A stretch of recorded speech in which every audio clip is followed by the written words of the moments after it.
Sairam, we will be starting in about 3 minutes.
Sairam, let's start the study circle with 3 ohms. Om.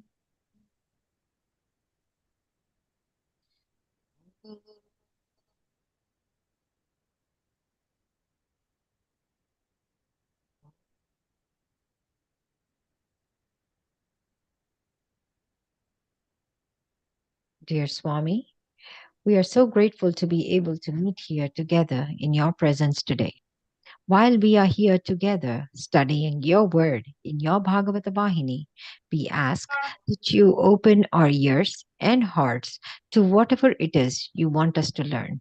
Please speak through each one of us and help us progress in our spiritual journey. Jai Sai Ram. Sai Ram, everyone. Thank you all for joining today. I think I'll have this on to my side just in case. I hope everyone can hear me okay. Um, and Satish or Lakshmi, if you are on, can you please check if anyone is writing online? I know that everyone should be able to join the Zoom, but just in case there is some Yeah, activity. I will check. Sorry. Saira, Saira. All right. Um, just a reminder that just leave out the background noises if you want to go on mute, unless you want to say something, just because that will help us to not have redundant sound on our YouTube channel as well. Thank you. All right. So a little review from last session. This was past Saturday, and we talked about we listened to chapter 33 and talked about the Ram avatar. We started with talking about his gentleness, his behavior, the Saumya bhava that Swami talked about in the chapter, and we discussed how he embodied gentleness and humility, and how important it is that you can still be assertive, versus just being loud, and then always having love in the heart. And then that moved along into our discussion on compassion. How can we be compassionate without being conditional? We are sensory beings. We talked about it. We talked about societal conditioning. We talked about how important it is to look at the nature and try to learn from it, and how the sun shines on all equally and the tree provides shade for all, no matter who that person might be. And then as a spiritual practice, what can we do? We talked about the conscious level, the mind level, and then the sensory level or the world level, where we should not be attached to the results. We have discussed examples of Shabari, we discussed example of Buddha, not accepting the positives or the negatives from people, and that keeps one away from all types of emotions. We then talked about dharmic versus adharmic, again, the right action, and how uh, believing in positive thought is important, and how we can manage or distance ourselves from a dharmic action, and look at just look at it as a consequence of previous or current activities as a whole. We did talk about remembering our Puranas and remembering the consequences of actions there, so that could bring about some peace of mind and kind of help us understand that what goes around comes around. And then we discussed a little bit about Atma versus body consciousness, and how one needs to surrender and have total acceptance. We ended this session last week by talking about avatars, and can individuals serve as instruments, like an avatar? That's where we had left it last Saturday. So with that, we can continue our discussion. Is there anything anyone would like to add?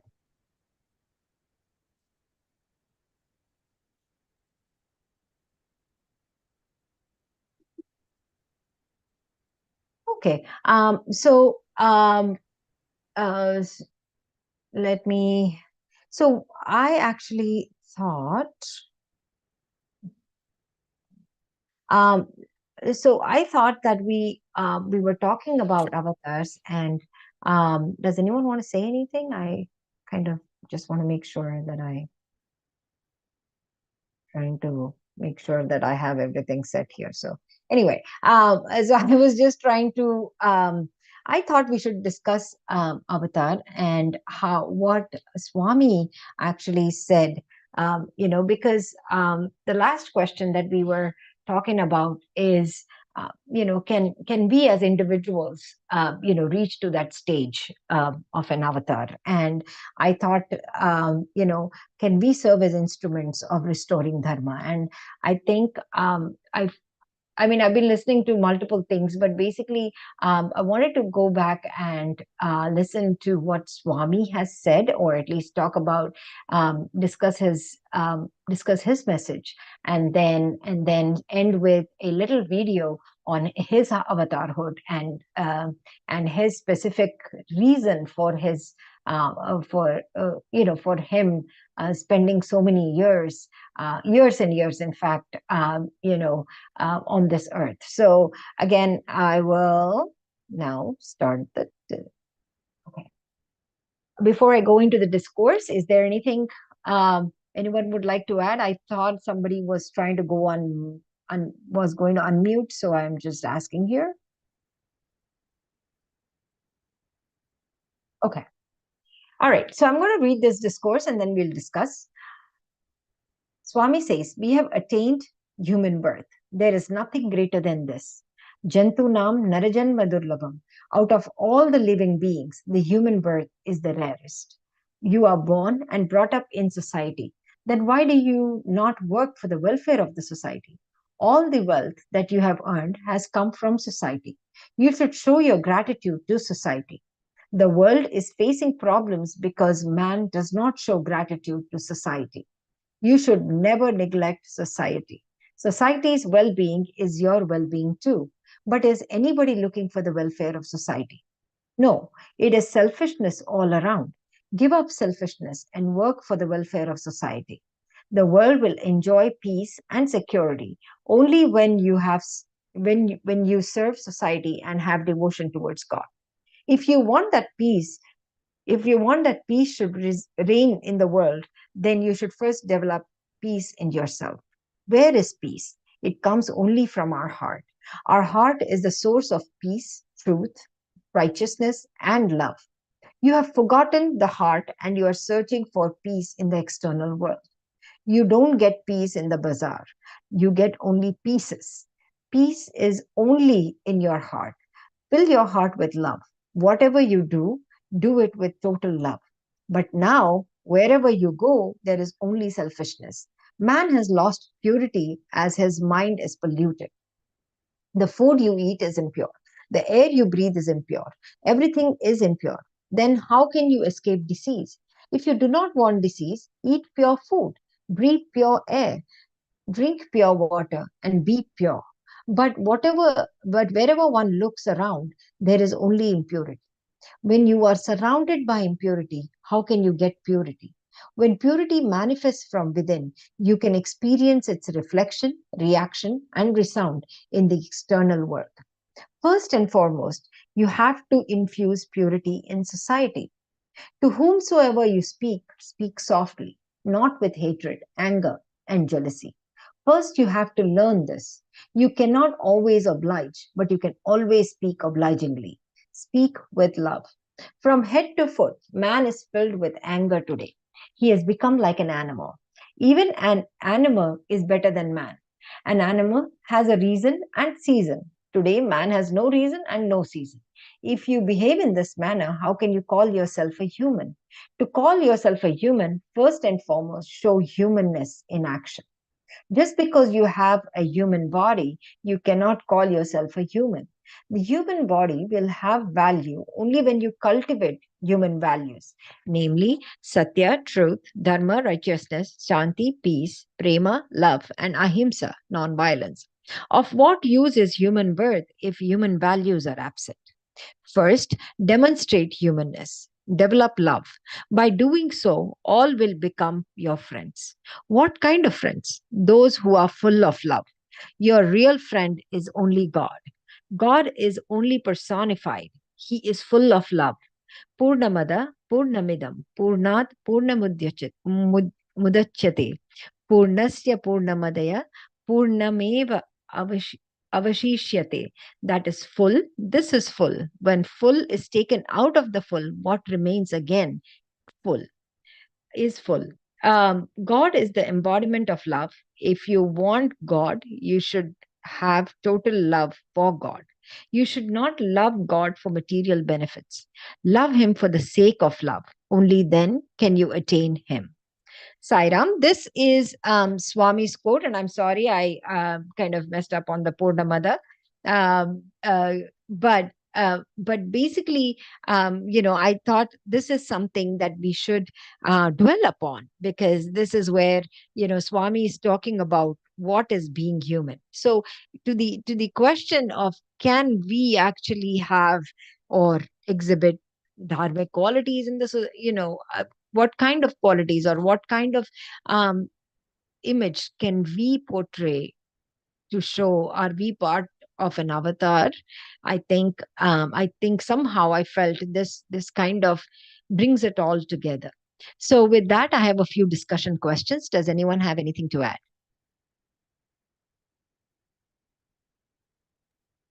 Sairam, Saira. Sairam. Uh, I think the qualities that we should portray is probably not the right approach. If Hmm, we if we strictly follow that Swami's message, then the qualities will automatically be portrayed. The goal is not to portray the correct, qualities. correct, The agree. goal is to have the qualities so that it gets automatically portrayed, and then the effect of that will automatically be felt in the community. That's Yeah, what. absolutely, that is correct. So, showing gratitude to society in our daily lives is what Swami says. And, our practical ways of doing it is mostly to donate our money. That's what are other ways to serve the community selflessly? Do we always need to go out? Can we start at home? If yes, then where do we start?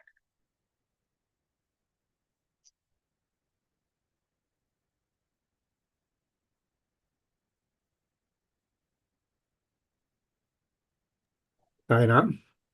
Saira. Well, most of us here probably go to work. So I Mhm, think the society starts right there. So at work, at mhm, least, we can be, grateful to people who, do something, and then express, thanks to them for doing a good job. And, and whenever we have something wrong, at least, project it in a way that, highlight. Americans are very good at that. I always remember the rejection letters we get. It tells you how sorry they are that they cannot fit a job to fit your, qualification and things like that. So they will make you, that is making you feel grateful that, oh, I applied to this job, and I am great. They are not, able to accommodate me. So they always make you feel that way. And so that is one thing, practical way of, serving the community, of being thankful for what you get from them. mhm. Even the little things, as soon as you get them, you just say so. I Yeah, think that's what I was thinking. yeah, very nice. Thank you. Sairam. Saira. So, I have small point about how can we portray this thing. What came into my mind was eliminating insecurity and being open-hearted. Mm, What I mean was, if we are really trying to help society or acting to upfront the welfare of the society, first we have to be open-minded. Every small thing to big thing, we have to accept it open-minded. Like what I'm trying to say is, if mhm, suppose our colleague has some doubt in the work, or our neighbor wants to build a new home, if we have some information, most of the people I observe these days will not share much, or will not try to put full efforts. They have doubts in their minds. Oh, what if it goes wrong? We will be blamed.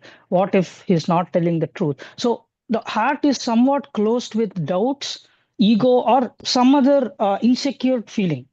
yes. So that is what that should be eliminated in a primary way. For example, I also used to be somewhat insecure. What I learned from, it's a practical example I'm trying to say. So from our center, our own center, what I tried to learn is we are all are open hearted. Suppose the first day I am in the center, every time I come to bhajan, either Bhavani ji or Venkat ji used to pick me up and drop. They did not go back forth. When I told I have no car, that's it. They ended the matter. They open heartedly tried, help me. They did not go beyond why did you not have car or what happened. See, this they don't have know the backstory. So either this way, or I mean, similar to this way, when we are trying to help society, or when we are trying to help our colleagues or someone who is in real need of help, first we have to be open-hearted without the doubt. And I mean, so, and also eliminate the insecurity. Or what if he grows bigger than me? Or what if he cheats me? That is all secondary. That comes from nature. That comes from opposite qualities. So we should not get affected by qualities of opposite persons, but we have to be clean and pure while we are trying to, help others. That is the point I got. Nice. Yeah, very nicely put. Thank you. Good to have you too, Sai Prashant.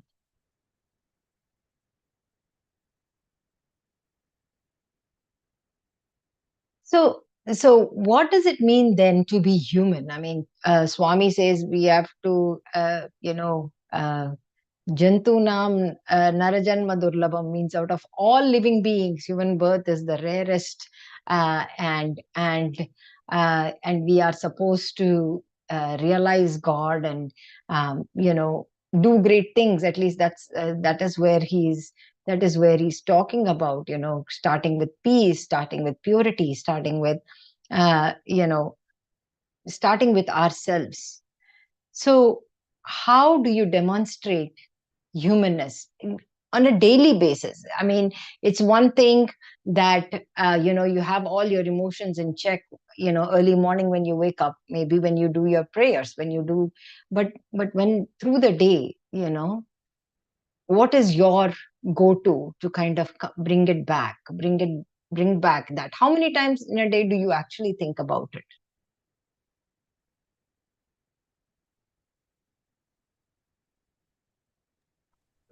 Yeah, talking Sairam, about yeah. Saira. Go Yeah, ahead, please go Shankar. ahead, Shankaranji. Yeah, so just a thought that incident or memory went back to what is how we lack humanness. So when I was going to school, we used to take this. I was growing up in Delhi and taking the school the regular bus to go to school, and it's always at the rush hour. And you go there in Delhi, the one thing that I noticed, I don't know, many of you have visited there, you might have seen it. The bus will come. Usually, he stops about 20, 30 feet, away from the bus stop, and then people will rush. Everybody will be trying to get in, and actually nobody can get in. And so, and then of course he'll start off. So there might be space left in the bus, but then, people don't follow. You get in first, I'll get in next. There no lines are followed. Then I visited Mumbai, and then I noticed that everywhere, when the bus stop, people will be standing in line, getting in line, Yes. and everybody Mm-hmm. gets into the bus. And uh, more or less in Chennai also, fair amount of discipline existed. And uh, so that's where I could see, that is one quality of humanness. Don't, everybody, let everybody share, that is the thing. So one of my friends used to ask this question. Usually when we have some sweet or something, we say, okay, we offer that. And so the question he asked was, what if you're extremely hungry and everybody is hungry? Would you do the same thing? Right. And uh, I had to think about that. It may not be spontaneous. It may not happen either. So I think that is where the humanness comes. At when at least when we are feeling full, we can give some. When we are, then we can probably slowly develop the habit of giving, sharing even what very little you have. So I think that all is probably embodiment of humanness. Yeah. Thank you, Shankaranji. Sairam, this is Shobha. Yeah. Um, so one thing when we talk about this is we try to separate ourselves into buckets of behavior. Yep. Like, in the morning you're doing meditation, so Yeah. therefore you're calm. In the afternoon you're doing work, so you're totally different. And then you have to remind yourself all day. I don't think that approach works basically because, like Venkatji said earlier, if you're starting your day like that, most of the rest of the day will flow like that. That's the whole point of starting your day like that, right? You don't have to remind yourself. The reminder comes automatically from within. Mm. That's how we should change it. If you're not there and we have to constantly, as a secondary thing, something has to remind us, of divinity or how we should be, then we have a lot of improvement to make. And if it comes up pretty much naturally most of the time, then I think we are making some progress. That's one thing to think about because we don't need those special reminders.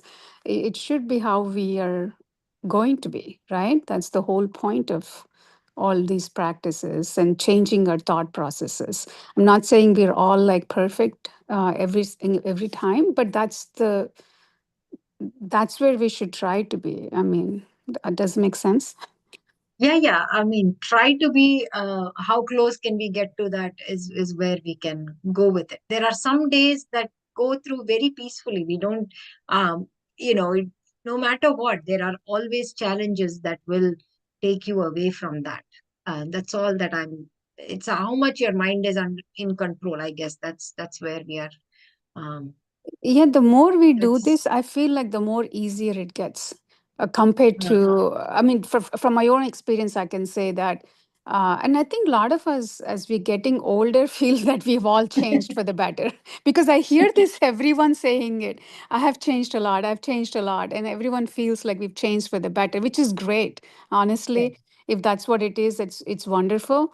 yeah. But most of us are also getting around this age group more spiritual, trying to get more curious about what this is, how to change ourselves. That itself is a Mhm. positive thing.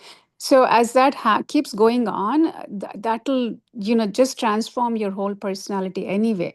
I don't think we have to put special effort. But if we have to, then I think then at that point, just slow down or stop yourself before you say anything. Think about it and then say something. I think that always works, of course, or sleep on it, like people say. Those are Yeah. small things that always work. But hopefully, as we are, going through this, it just becomes almost like an automatic reflexive behavior, hopefully. Yeah. Yeah. Saidam, I completely agree with Shobhaji. That's what I wanted to say earlier also. But Uh-huh. I think we are all evolving. It doesn't mean that we have reached a stage where we are completely there in terms of see the five human values in terms of love. Always there is Mhm. scope for improvement. So in that context, I think best is this satsang or listening to Samarpan talks or people's of like-minded Mhm. people's experiences as to what they have done. So these things can inspire us and then feel that how we can improve. Maybe they are doing something far superior, and the same opportunities may not exist, but at least it will give us an inkling or a thought as to how we can do it better in future. So in other words, I think always there is a scope for improvement, and I think this satsang and listening to talks maybe from other people's experiences, I think those things will help. Yeah.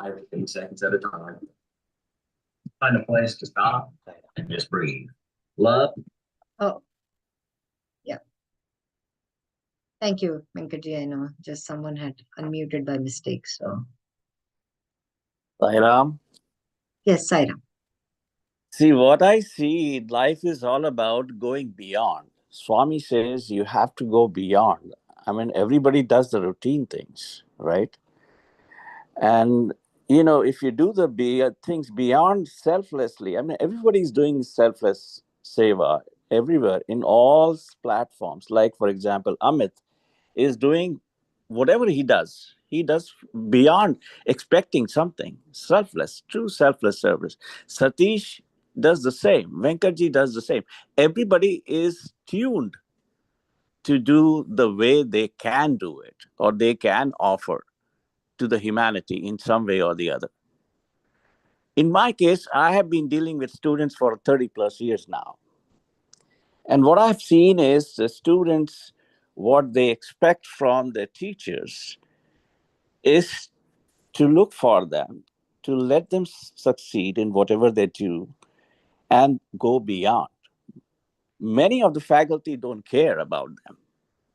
They just do whatever is set up in the system and they will not care. I remember one of the days in ODU when I was teaching and I was in the elevator, I was carrying a lot of papers with me.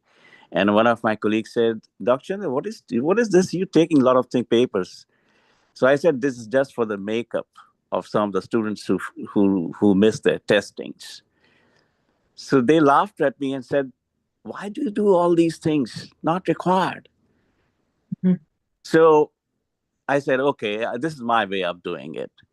Yeah. And Mhm. and then when you receive beautiful emails or feedback from the students saying, Dr. Chandra, I haven't seen such a mentor in years. So that Mhm. is the reward by Swami to me when I get beautiful emails, beautiful feedback. And when I see that they succeed, I have taught a number of students, most of them are in the medical schools or dental schools, and they write to me still that Mhm. I, being part of the journey, I really feel proud of it. Swami is giving me awards through those beautiful words. Mhm. Any other award doesn't matter to me. My Yeah. awards or my rewards are Swami, which is given to me by the work I can do in my capacity. Right. I cannot go beyond my capacity, but whatever I can do. An example was one of my students I think it was in 2016. There was a student in a summer session, which is very short, like a week. I'm sorry, 4 week session. So you have to do Monday, Tuesday, Wednesday, Thursday, all Mm-hmm. 4 days, including lecture and labs. Mm-hmm. Very, very, tight Intense. schedule. Mm-hmm. And there was a student of mine who was in a microbiology class, and he, after 2 weeks, he stopped coming. Mm-hmm. And then I asked one of his friend what happened to him. He was getting all A's and he was a very good student. Why he just stopped coming?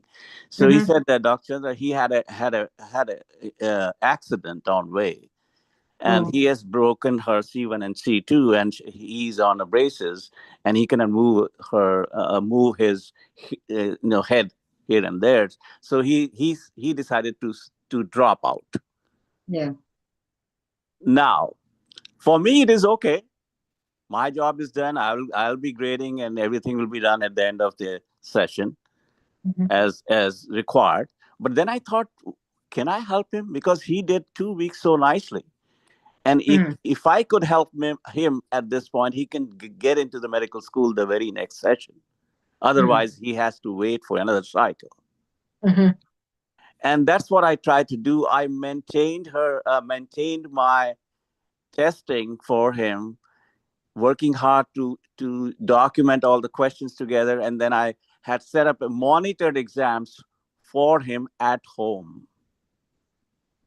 And believe me or not, he just got out of that session in A plus.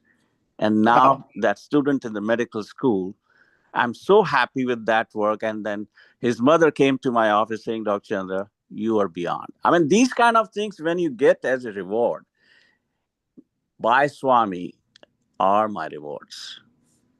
So that's how what I feel is that you have to go beyond. I mean, everybody does the routine things Mm. in his or her capacity. But if you can go beyond to help out someone, I think it's a great service to humanity. Thank Thank you. you, Raj.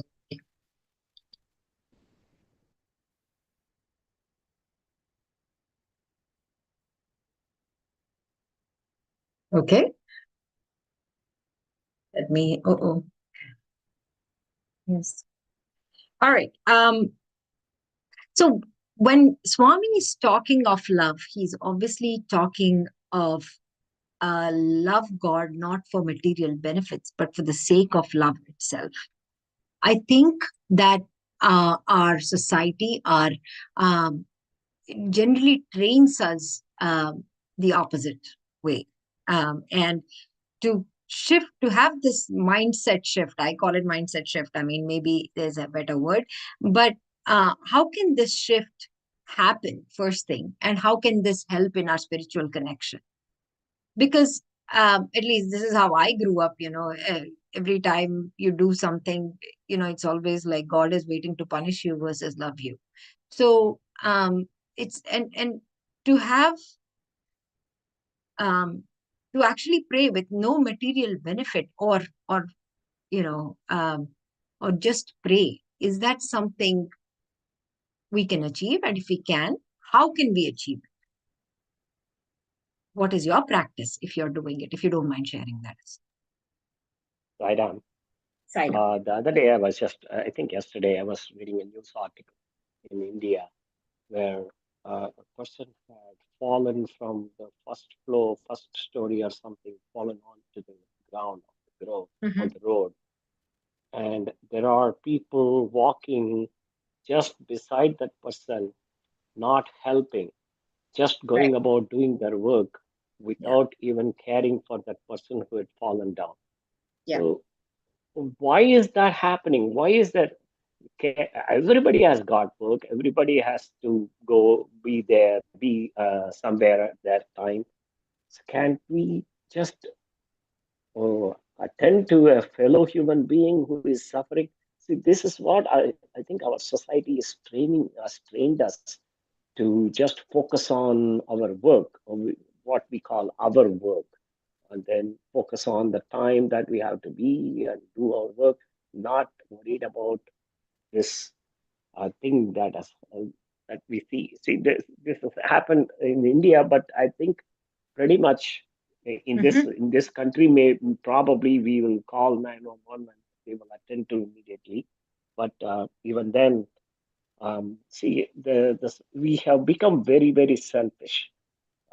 You brought up about a different thing. I just wanted to share this because Yeah. I think we have to keep telling when we see these days. Suddenly, I see a lot more people having the um, board saying, "Please help, need job," and Yeah. all that. Um, Many times we are not able to do that, but I curse myself for not having at least a banana with me to just give it to that person who says that he's hungry. um, but all the time, that's what happens. I mean, I keep saying that, but I don't keep it. I know somebody who always does that. They have few food items in their car all the time. When they see Hmm. somebody, they'll just drop it. So I think that those are all some of the things that we can do to our fellow human beings. Yeah. I just thought I will share that. Very good, Sainam. I think you said that and you clarified everything. You have to go beyond. As I said, I mean, everybody does the routine things, but you have to go beyond.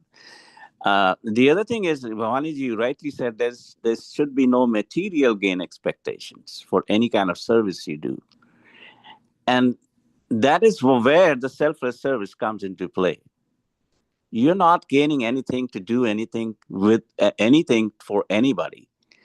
But if you are doing for your own love's sake, you feel good about it. That is the real self service.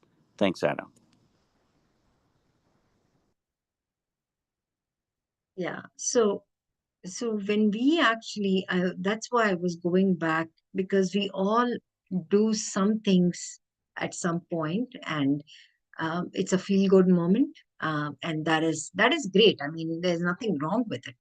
All I am saying is, you know, to Swami refers to love here. He says God is the embodiment of love. If you want God, you should have total love for God. For him, when he's talking about love, he is talking about universality, universal love, universal oneness. Love him for the sake of love, he says. What is that? Do we truly understand that? At least at reasoning. To actually put it into practice is a different ball game. But at least to understand, love God for the sake of love. What does that mean? The way I understand that, Sairam, is don't look at the physical part of it. So, in other words, you don't look at how old or young or male or female or whatever. You just ignore all that. Just because that person, it could be a person, it could be an animal too, uh, uh, has is a living thing you just love. When we say love, that means you care for it. You be compassionate to it, and then attend to it. I think that's what I understand as love for the love's sake, and Mm. not attached to it. Because the moment you look at, oh, that person is poor, Mm-hmm. and then to hand over something that you have is really not love for love's sake, because you're bringing in something extraneous to that love as a judgment. So then you offer that's okay, that is good, but Mm-hmm. that's not love for the love's sake. Love for love's sake is regardless of everything. You just love that person. When we say love, you be compassionate, you take care, you do whatever is necessary for that person or living thing. It could be an animal too. That's what I understand.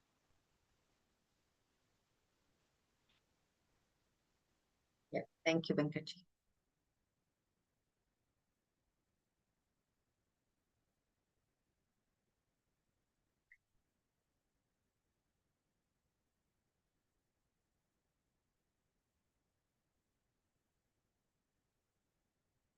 Okay.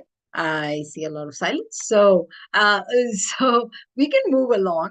So I have a short video that I thought, we all talk about Swami and, and his avatar, and we never get a snippet on what he thinks or what he actually mostly showed to people who were closer to him and who were able to observe him. So I thought we should watch a video that I felt was very potent, and we can then have a reflection of what this is saying. So please bear with me.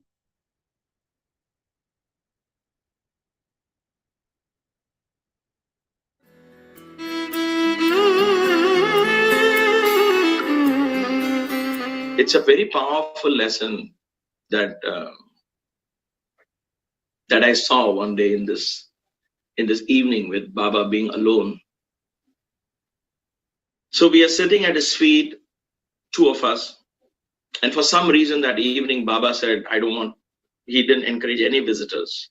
When I say encourage visitors, it just meant that he's up in his room and there are ashram people, the administrators in the ashram, they had their fixed time. They would come and report to Swami what is going on in the ashram, what to do, what not to do, and so on. And so that evening, and there were many such evenings, but that one particular evening, he just did like this. Whoever would come at the door, he would just say, no, I don't want to see anyone. And all he did was sit and read one letter after the other. Occasionally he would lean back, rest his head on the back of his chair, close his eyes for a few moments, take a deep sigh, heave a sigh, and then come back, open the letter, another letter. And this is go on from about 7 o'clock in the night till about 8:45, 8:50. It went on 1.5 hours, 1 hour, 45 minutes. So it was one of those surreal moments because the two of us are simply sitting and pressing his feet, and here he is completely lost in his own world with his letters. There was no conversation at all. And then suddenly he glanced up. There's a clock next to those incandescent bulbs. Next to that, there was this clock. He looks up and he says, "Oh, it's time for him to go to bed." He looks up and decides to get up. And so he would normally get up and allow us to take namaskar and all of that, and ask us something, some small questions like, "Did you have your dinner? What it is?" and all of that. Something he would say and go into his room. But that particular evening, as he got up, he was completely engrossed in himself. He wasn't seeing us literally, but he was murmuring something. And so since we didn't get our namaskar, because, we are always about what am I going to get? Oh my gosh, I'm missing what I'm getting. I have to get my namaskar. We're all about I and mine. So I was definitely there about me. I was like, oh, wait, I need my namaskar. Notwithstanding the fact that I was actually pressing his feet for the last 1.5 hours. But silly how we want only more and more. And sometimes they get caught into that. Anyway, as he gets up from his chair, and his bedroom is what, like 12 feet away. So all this happens in that 12 feet of walking between that. So before he gets up, he's sitting and staring, and he looks at the clock. Oh, and he decides it's time for him to go to bed, right? So he puts the letters away, and then he starts saying these words as he's getting up. So he was sitting, getting up, and all of this was happening. So as he was saying, these are the words he was talking to himself, okay, not to us, but I could make out what he was saying. He says, I've read so many letters, and I'm paraphrasing them in English. Obviously, he was talking in Telugu. Intamandi letter chadivano and all like that. So he's just talking to himself. This is how he was. He's very, very, very, his inner world, I think, was alive. I think, okay, please. I can't even dare get there. But it was so alive for him. He was saying things which you and I can't see in every sense of the term. So he is talking to himself. He says, I've read so many letters.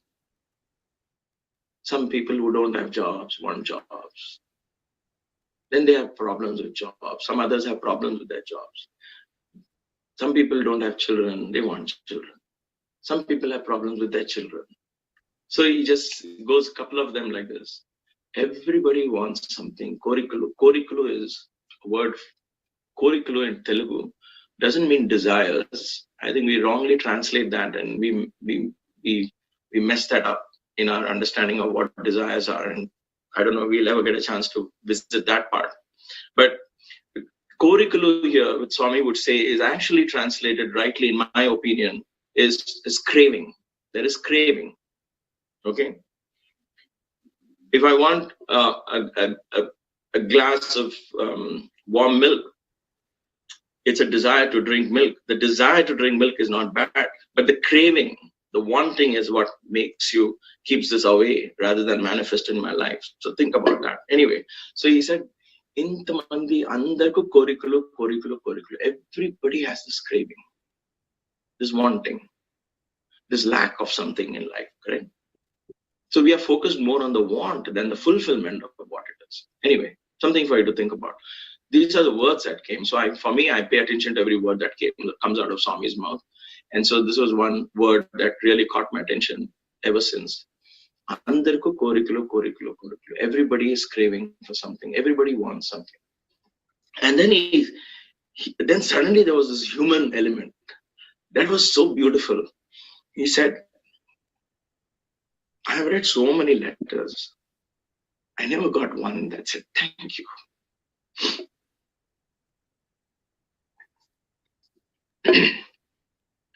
I never got one that simply said, thank you.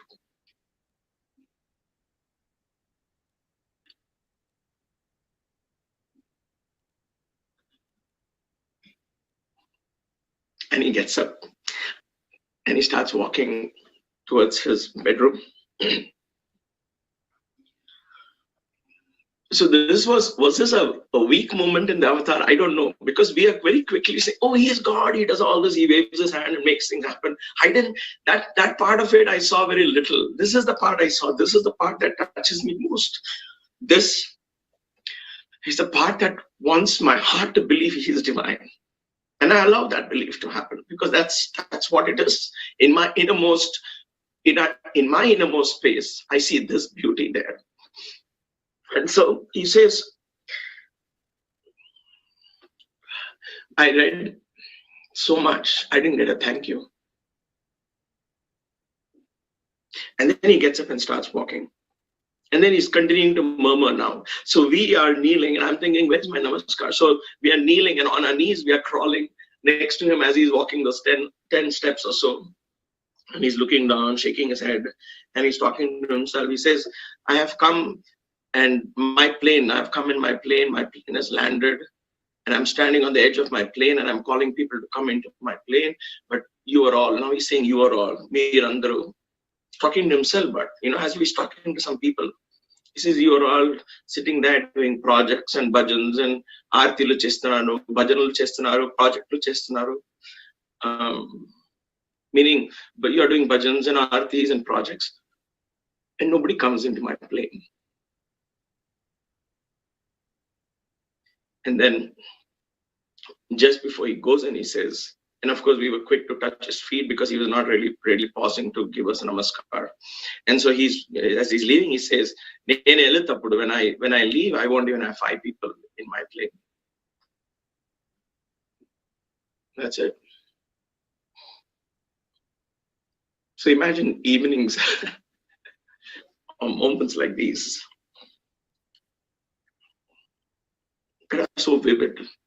Now, we have to understand that when we say, Swami said, no, 5 people in this plane, so if he passed away, does it mean we should have also died along with him? It's not that. Don't take it literally. I don't think we should take it literally. The point here is, what has he come to give us? And why are we hesitating to get into his plane? In other words, he has come to give us the highest knowledge that you and I are divine. He wants us to recognize that. He's taught us the essence and the core of all his discourses, all his teachings. If you want to come to one thing alone, and that is, I am God. I am God. I am not different from God.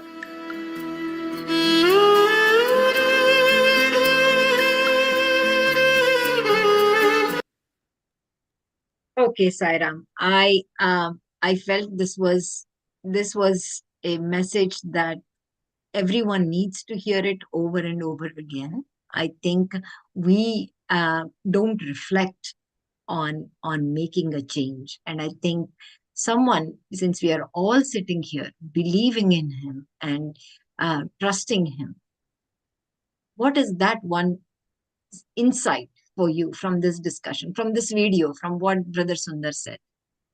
What small action will you be able to commit to? Maybe this week, I'm just putting this week, could be a day, it could be a lifelong, that reflects the Sai in you. Sorry. Saira. Yeah, Sai. Yeah, Saira. Yes. It was a very touching Yeah. video. Hmm. Brother Sundar, he talked about it at the retreat also, I think, about this. Hmm. See, this is what Swami means, love God for love's sake, Yes. right? Mhm. He always, even Swami student also, they always want more and more. Like all of them say, I want more Pada Namaskara, or Swami has to take my letter, whatever. Even Swami sees them every day, interacts with them. This is the human nature because we think God is here. Like even with our parents, mother, we want more and more. How many times we say thank you to them? Yeah. Even mentally, Yeah. right? Selflessly, mothers especially, they do so much for the children. We go in the opposite direction. Even we expect more and more. When they do more, we want more. That is our nature. But how do we get out of that? That is the purity we talked about in the Mm. last several sessions. Mm. It's so easy to talk about all this, in satsangs, but how much are we practicing? That is where he is asking, what are we doing? How many are getting into the plane? Yeah. How do we do that? So the talking has no meaning at all unless we practice it. Yeah. So we have to develop the purity in our heart and mind. It refers to like being free from all the impurities at both physical and spiritual level. The ego, all that we have to work on it. Even simple things, everyday life, how you are talking about, how do we do the kindness in our heart, love for Right. our, Yes. all these small things. We know that, we read about it. How many of us Yeah. practice it? That is where it matters. Okay. We can just talk about things we read and things we do, but do we really practice any of it in our life? Do we go beyond ego? We act on the basis of ego all the time. We don't give credit where it belongs to, or we want to take credit for us. What do Mhm. you have to give me? What do I give you? That we don't think sometimes. So all these little things, if we practice, and then yes, we can get on the plane with Swami. Yeah. Yeah. Then you ask, like, now I don't ask personally for anything from Swami. Whatever Yeah. he give, I take. That kind of a thing. I'm coming to it personally. I'm saying, Right. see, this is how we evolve. We don't need to ask for anything. He knows what to give us. Whatever he gives, accept it with gratitude. That's what I think. Thank you. Yeah, that's why I thought this was such a potent thing, because this is, yes, I mean, all the stories that you hear, all the miracles that he does, we go on in stories, we enjoy those snippets, but this was truly an emotional moment, even for Swami, to say not one letter of thank you, Yeah, that humanness. It is not that yeah. he needs that thank you from us. Yes. He No, knows. he doesn't. And Yeah. see, that is what touches me the most when I hear Asatoma from Swami. He is asking for that, remove the darkness and lead us to the Yeah. light. The Yeah. light itself is asking to lead us to the light. For whose sake he is saying all that? Yeah. How many lectures, how many discourses he has given over his lifetime. Same thing. We get irritated if somebody asks twice the same question. Yeah. So imagine the patience and love in his heart towards his devotees. Okay, and there is a funny story that I heard. The king, the lion in the forest, is got hold of this fox, and he says, "You have to get me some food. Go and get an animal for me to eat." Okay, so the fox say, "Otherwise, I will eat you." The fox goes into the search of something to bring for the lion, and then he got hold of a donkey and brings the donkey and telling the donkey, "You are going to get lot of rewards. Please come. I will show you where you can get all the riches." And the donkey comes. This is the story. Okay, remember that. Yeah. Yeah. So the lion attacks the donkey and bit off his ears. So the donkey lost his ears. And then he started running away, and the fox came after him. The donkey said, "You lied to me, you deceived me." But the fox says, "No, no, no. He didn't attack you. He just removed your ear so that he can put the crown on your head. It will sit properly." So, yeah. Then the donkey comes with the fox again to the lion. And then the lion now this time cut off the tail of the donkey. The donkey runs away, and the fox goes after it and says, "Oh, don't, please don't run. He has the throne for you. If you have the tail, you cannot sit on it properly. So that's why he removed your tail. Come back." So the donkey goes. Third time, he gets killed, and the lion eats it. This is a story. The stupidity of the donkey, we can say. But see, imagine us also. We are so attracted by all the worldly things over and over. We run after this. Vivekananda says, like a moth, going to the fire Yeah. and dies. So we have to think of all this and reduce our desires. We have desires, we run after all these things. And losing an ear or tail, we still think we can get something out of it. Right. So I thought this, yeah, Saira. Yeah. Hey, Ram, I just want to add what Umaji said. I mean, she said the very right thing. And what Sundar Iyer said about Swami, that he was not happy with anybody giving him gratitude or thank you. I think it's very true. In our simple life, what we can do, we all know that life is unpredictable. What will happen tomorrow, nobody knows.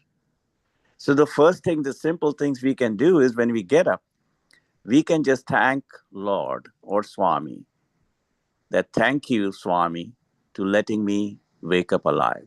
I mean, these are some of the simple things of gratitude which you can offer to Swami. Right. Thank you, Sarah. Does anyone have anything else to add? Someone else I was just, saying. Yes. Sairam, this is Sai Prashant. Yeah. I just wanted to speak a few minutes. I mean, I just want to share two incidents. Please. So before I attended the retreat, we were all at the retreat. Before Sundarayar's speech, even sometimes I used to ask Swami for, some of the materialistic things. And 3 or 4 weeks before the retreat, I wrote a big letter to Swami. And in that letter, I mentioned about my H1, my sister's marriage, everything. My 30 years, lifeline, I've explained it and put it near Swami's feet. And so I was expecting the result because every time I write a letter to Swami, it's been done for me. So this time I wrote about my loans and everything. I was expecting that life will go smooth and it will be done because my father always keeps saying that, if you've been to US, you forgot to write a letter to Swami, write a letter to Swami. So this is the first letter I wrote. And then everything is fine. I've been to Sundaraya's speech and listened the video, discourse of what he said the same. And after coming from retreat, I lost my job. Yeah. So I it's okay. And then after coming from retreat, after coming to Milwaukee, one Saturday is fine, but then very next Saturday I was very devastated, because I could not be physically present in the study circle or bhajans or something like that, and I was sitting alone.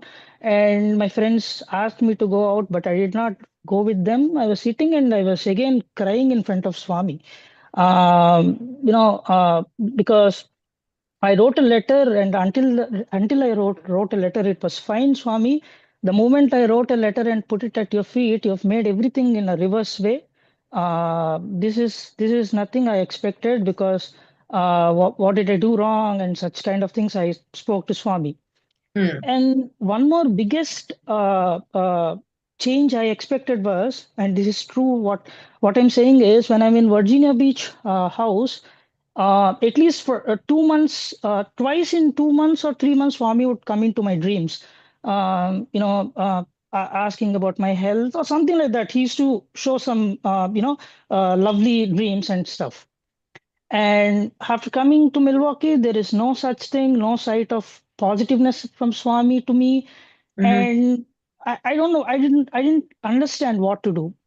So one fine day I've decided, and I last Thursday, I guess, yeah, last Thursday, I was quiet in the study circle because I was thinking about this.